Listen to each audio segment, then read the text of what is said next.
Irmãos, muita paz. Em nome de nosso Senhor Jesus Cristo, sempre, aos nossos corações envolvidos nas lutas da vida. Abençoe-nos esse Mestre com seu amor, sustentando-nos na busca de nossos corações, no conhecimento superior que liberta. E que Deus, nosso Pai, abençoe o nosso encontro. A lição de hoje é de número 132 do livro Vinha de Luz. Nosso irmão Emanuel nos apresenta o título Vigilância. E o Evangelho de Mateus, no seu capítulo 24, versículo 42, que reflete as palavras de nosso Mestre Jesus, nos fala assim: vigiai, pois, porque não sabeis a que hora virá o vosso Senhor.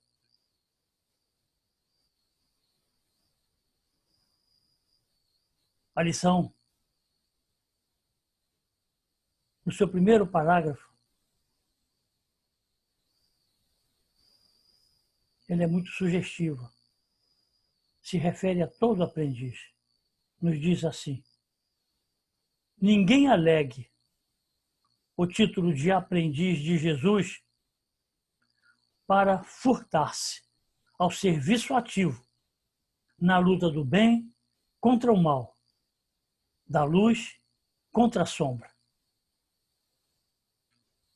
Todos nós possuímos esse título, aprendiz de Jesus.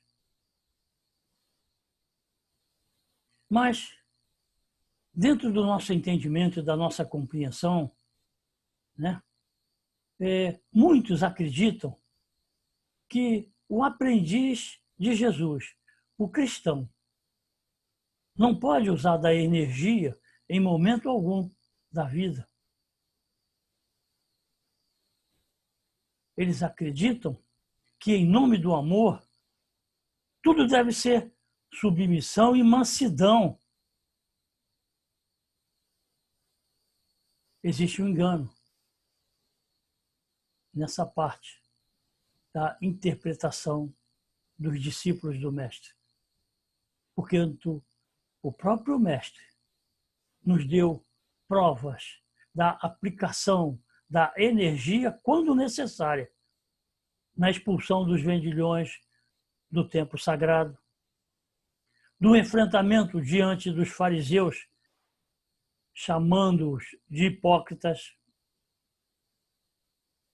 Nós precisamos entender muito bem essa passagem. A lição ainda nos diz: a determinação de vigilância partiu dos próprios lábios do Mestre Divino. Vigiar, irmãos, significa observar atentamente, velar, espreitar contra as forças do mal, contra as sombras, para que o aprendiz possa expulsá-las, tanto de si quanto do trabalho que realiza. Emmanuel nos pergunta: como é possível preservar algum patrimônio precioso sem vigiá-lo atentamente? Como, irmãos, nós vamos conseguir essa proeza de preservar um patrimônio sem vigiá-lo? Aqui é que nós podemos começar a entender a importância da vigilância. É bem verdade que a mansuetude, o amor, a paz são recursos que Jesus depositou em nossos corações. Mas para aplicação a nosso próprio favor, diante das lutas da vida, onde as nossas almas estão sendo abatidas, atacadas pela incompreensão, pela calúnia, pela maledicência, pela inveja, pelo ciúme, pela ingratidão e por todas as outras forças inferiores da vida.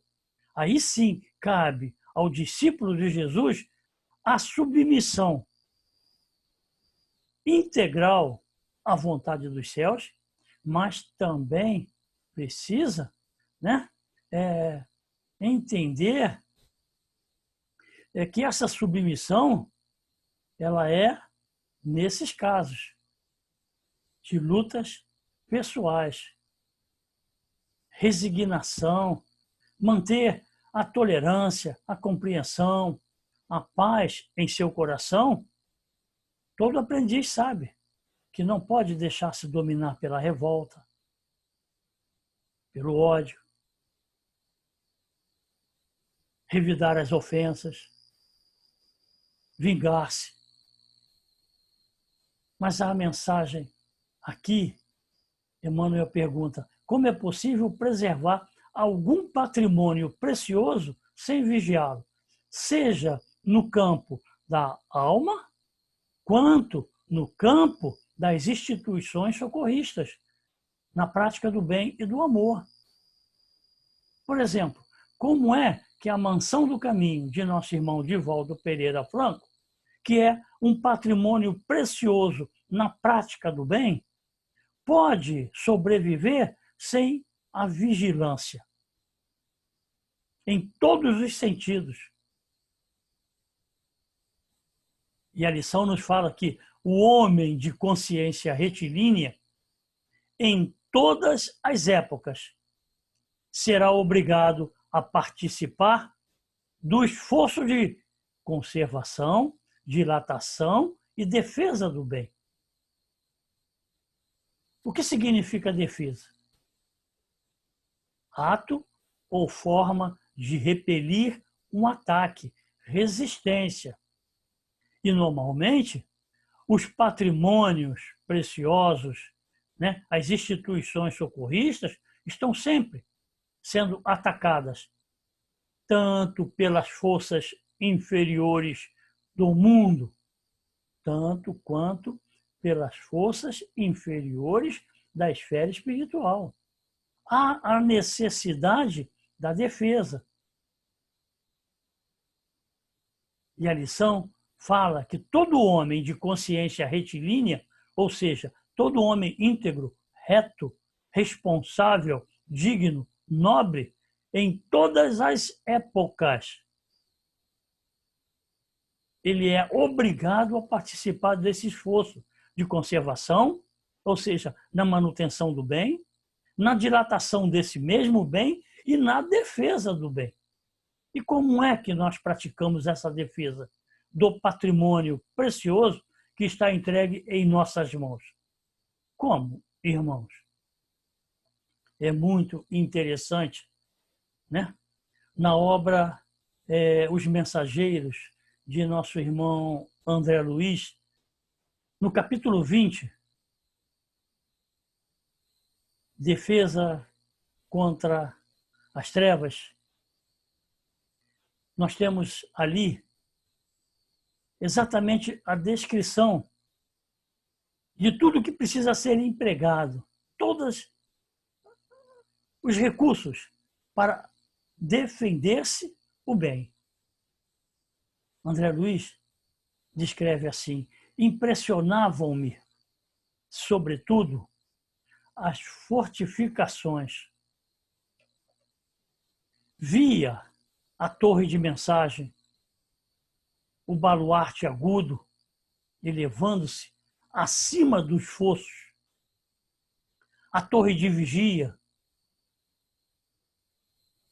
Observei o caminho da ronda, a cisterna, as seteiras, que são pequenos buracos na muralha para que setas possam ser disparadas. E, em seguida, as paliçadas e barbacãs, refletindo na complexidade de todo aquele aparelhamento defensivo. Toda essa descrição de André Luiz estava numa instituição socorrista, numa região umbralina de dor e sofrimento. E ele continua dizendo, e as armas? Identificava-lhes a presença na maquinaria instalada ao longo dos muros, copiando os pequenos canhões conhecidos na terra. Essa é a descrição do estado de defesa de uma instituição socorrista. Toda essa aparelhagem de defesa, inclusive os canhões, era para André Luiz uma grande surpresa. Mas ele também viu outra coisa.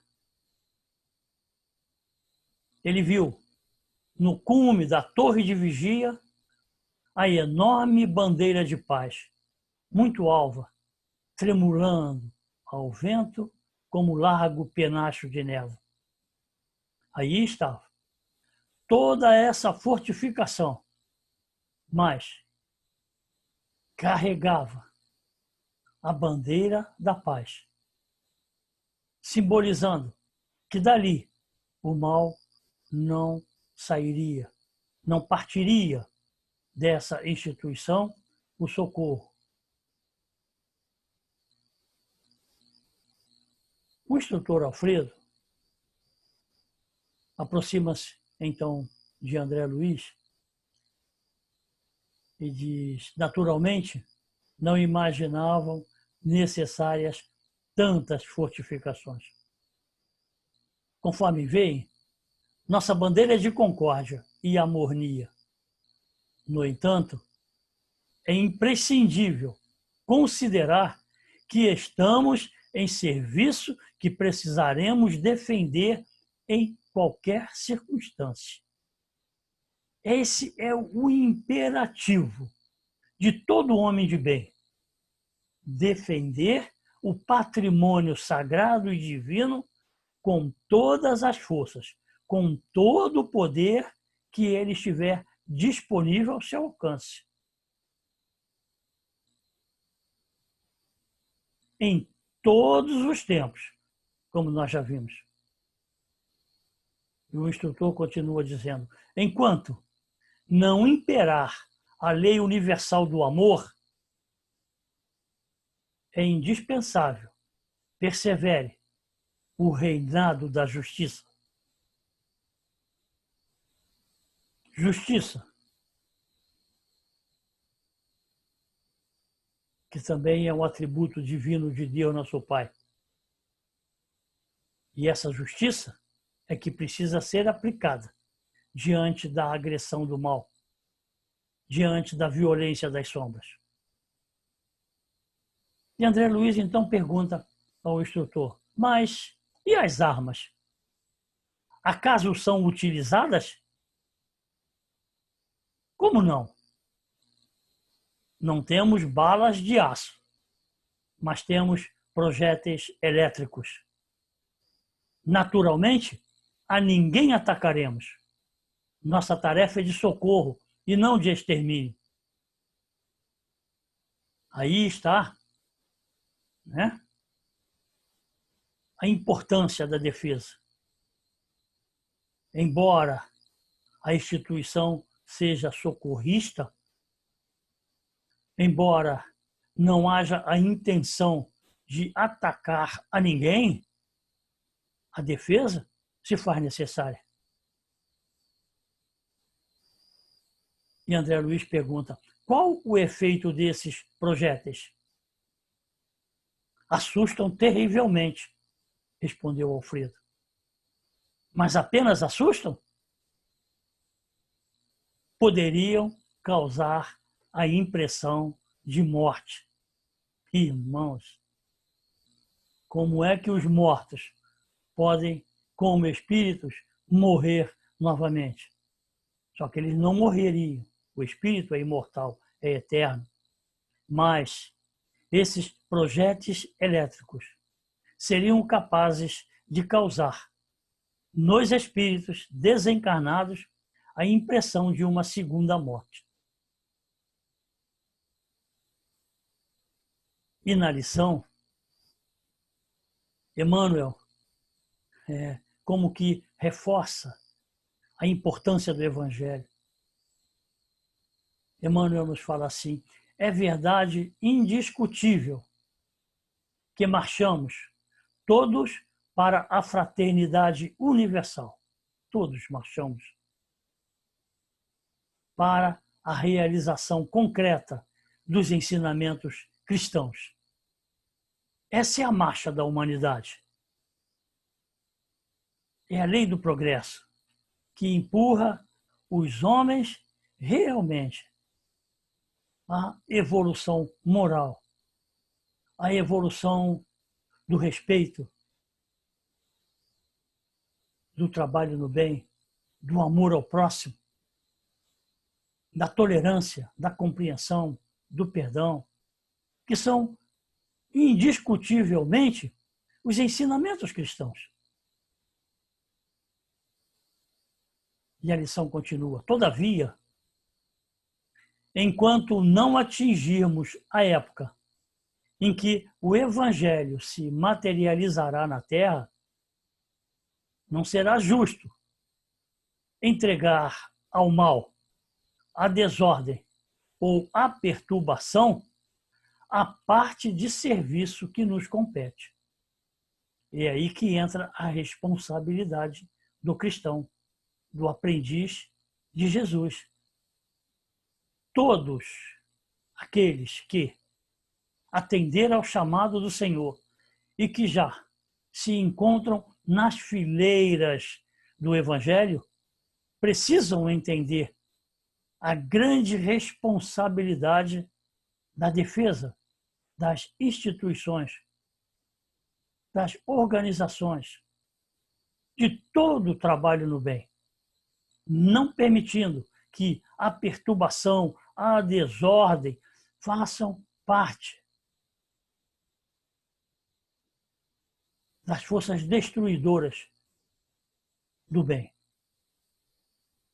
E para que nós possamos entender ainda a importância dessa defesa, e essa defesa inclusive cabe a cada um cristão, a gente precisa entender a lição de maneira correta. Nós não vamos matar, nós não vamos destruir, nós não vamos praticar a calúnia, a maledicência, nós não vamos agredir ninguém, violentar ninguém como discípulos de Jesus. Mas nós também precisamos entender como devemos agir diante da violência, diante das sombras, diante do mal, para estabelecermos a nossa própria defesa. E aí, irmãos, é que entra a lenda da serpente. É uma lenda hindu. Num lugarejo existia uma serpente venenosa em certo campo. Todos que por ali passavam imprevidente eram atacados por ela. Certo dia, um santo homem, a serviço de Deus, passava por essa região e, informado a respeito, buscou este campo. A serpente o atacou, desrespeitosa. Ele dominou-a, porém, com um olhar sereno e falou: minha irmã, é da lei que não façamos mal a ninguém. A víbora, então, recolheu-se envergonhada. Mostrou-se integralmente pacífica. E se aproximava dos homens, tentava estabelecer laços de afeição e carinho com os homens, atendendo às determinações do homem santo. Mas, quando lhe identificaram a submissão absoluta, homens, mulheres e crianças davam-lhe pedradas. A infeliz, então, recolheu-se à toca, desalentada. Vivia aflita, medrosa, desanimada, como acontece com todos aqueles que são agredidos incompreendidos, né? Eis, porém, que o santo homem voltou pelo mesmo caminho e deliberou visitá-la. E espantou-se, observando tamanha ruína.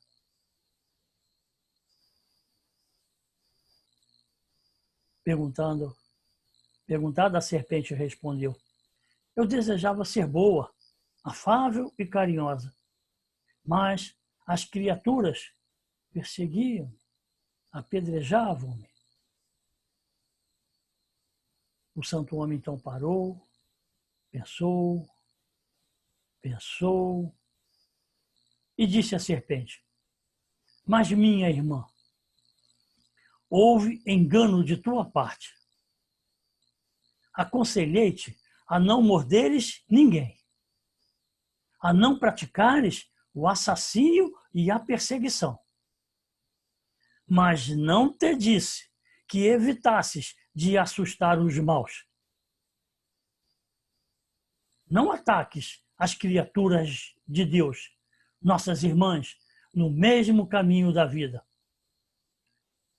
Mas defende a tua cooperação na obra do Senhor. Não mordas, nem firas, mas é preciso manter o perverso à distância, mostrando-lhe os teus dentes e emitindo os teus silvos. Defende a tua cooperação na obra do Senhor. Todo discípulo de Jesus precisa entender que na obra também está inclusa a defesa. Eu acredito não ser necessário muitas explicações mais a respeito. A lenda fala por si só. A lição continua. Para defender-se de intempéries, de rigores climáticos, o homem edificou o lar e vestiu-se convenientemente. Defesa. Defesa contra as intempéries, contra os rigores climáticos. Construiu a sua proteção e vestiu-se adequadamente para que pudesse resisti-las. E continua. Semelhante lei de preservação,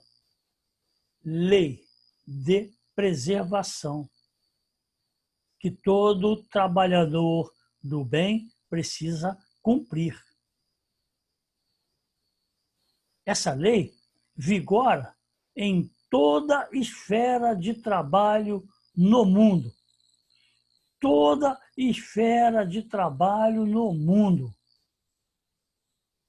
E o trabalho está espalhado por todo o planeta. São das mais diversas ordens, mas em todos a lei de preservação é lei. Lei de defesa.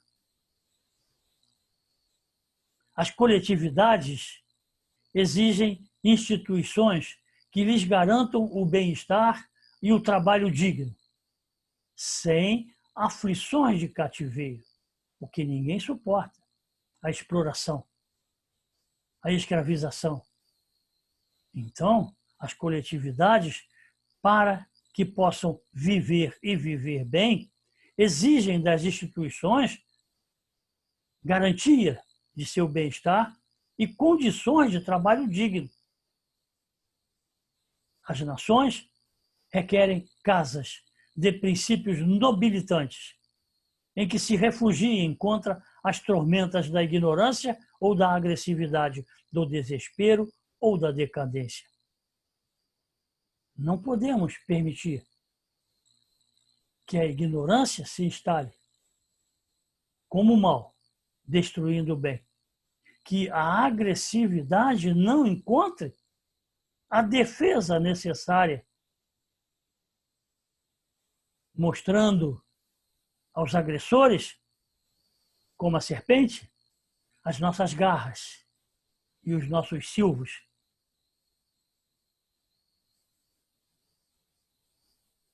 Lutar contra o desespero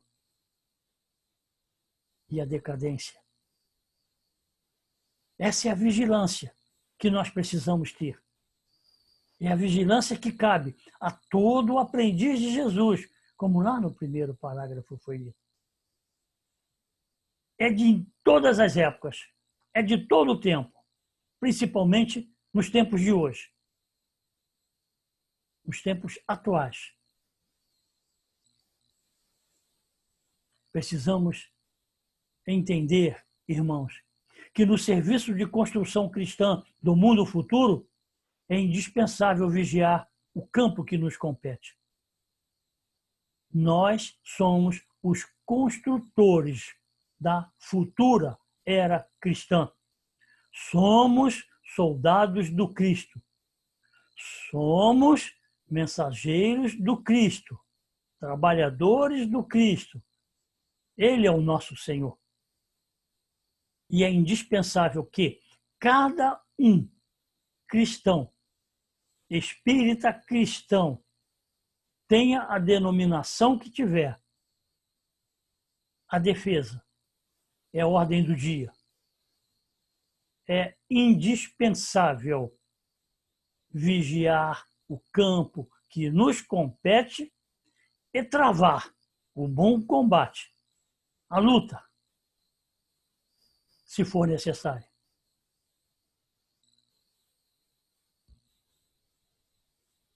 O apostolado é de Jesus. Toda obra pertence. Tudo o que existe de bem, de amor, de caridade no mundo pertence a Jesus. Ele virá no momento oportuno, nos fala a lição, a todos os departamentos de serviço, ou seja, a todos os trabalhadores, seja de que área for. Ele virá no momento oportuno a todos estes departamentos do mundo, orientando as particularidades do ministério de purificação e sublimação da vida, porque esse é o objetivo dos discípulos de Jesus, dos cristãos no mundo. Trabalhar no ministério da purificação, desenvolver a sublimação da alma, tanto nele, através da obra de vigilância íntima, tanto quanto na vida, através da vigilância contra o mal, contra as sombras. Contudo, nos fala a lição, ninguém se esqueça de que o Senhor não prescinde da colaboração de sentinelas. Ou seja, para que o reino de Deus, para que o Evangelho de Jesus se instale no orbe, no planeta, o Senhor Jesus não prescinde, ou seja, não abre mão, ele precisa contar com a colaboração de todos aqueles que já colocaram a mão na charrua, que são os sentinelas da ordem, da disciplina, do amor e da caridade, mas principalmente aqueles que devem praticar a defesa para que o bem se instale no mundo. Irmãos, muita paz. Que Jesus, nosso divino e amado Mestre, possa abençoar-nos sempre. E que as lições sejam elas esclarecedoras, dando-nos força, coragem, a coragem da fé, a determinação, para que possamos permanecer nesse mestre de amor e sempre com a proteção divina de Deus, nosso Pai. Que o Senhor nos abençoe, agora e sempre. Muita paz a todos.